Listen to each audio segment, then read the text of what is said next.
இன்றைக்கி special chicken இல்லை, மட்டனும் இல்லை, நம்ம வாத்துக்கறி தான். ரொம்ப ரொம்ப ஹெல்த்தியானது வாத்துக்கறி. ஸோ அதை எப்படி வாத்து கிரேவி செய்யலான்னு பார்க்கலாம். அது வாத்து கிரேவி செய்கிறதுக்கு நல்லா கழுவி வாத்தை எடுத்து வச்சுட்டு மஞ்சத்தூள் 1 ஸ்பூன், மிளகாத்தூள் 1 ஸ்பூன், உப்பு 1 ஸ்பூன், அப்புறம் இந்த மாதிரி சின்ன சைஸ் லெமன் எடுத்து அதை 2 புழிஞ்சு போட்டுக்கணும். பெரிய சைஸ்னால் ஆஃப் சைஸ் எடுத்தால் போதும். நல்லா புழிஞ்சு இது நல்லா மிக்ஸ் பண்ணி மேரினேட் பண்ணி வச்சுக்கலாம். 1/2 hour இந்த மிக்சர் ஊறணும். ஸோ நல்லா மிக்ஸ் பண்ணி வச்சிட்டோம். அந்த சைட் பை சைட் நம்ம குக் பண்ணுறதுக்கு ரெடி பண்ணிடலாம். நான் இன்றைக்கி குக்கரில் வைக்கிற கிரேவி. அதுக்கு எண்ணெய் நல்லா ஒரு 2 டேபிள் ஸ்பூன், பெரிய ஸ்பூன் எண்ணெய் ஊற்றிட்டு சின்னோண்டு 2 பட்டை, 3 கிராம்பு, 2 ஏலக்காய், அப்புறம் கல்பாசி இருந்தது கொஞ்சம் போட்டேன்.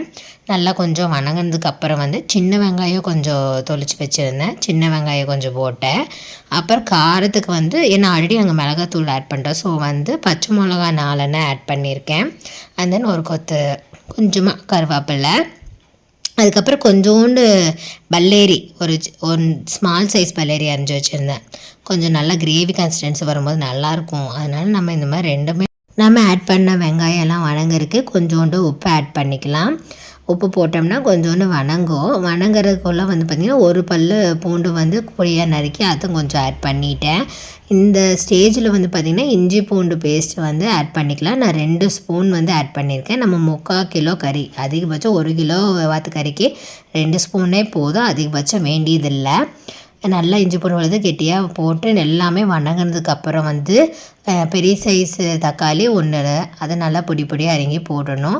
இது நல்லா வணங்கினதுக்கப்புறம் நமக்கு தேவையான மசாலா பார்த்திங்கன்னா garam masala, chicken masala, and then மல்லித்தூள் எல்லாமே 2 ஸ்பூன், மல்லித்தூள் 2 spoon, garam masala 2 spoon, chicken masala 2 spoon, அவ்வளோ அதை ஆட் பண்ணி அடி பிடிக்காமல் நல்லா கலரி விடணும்.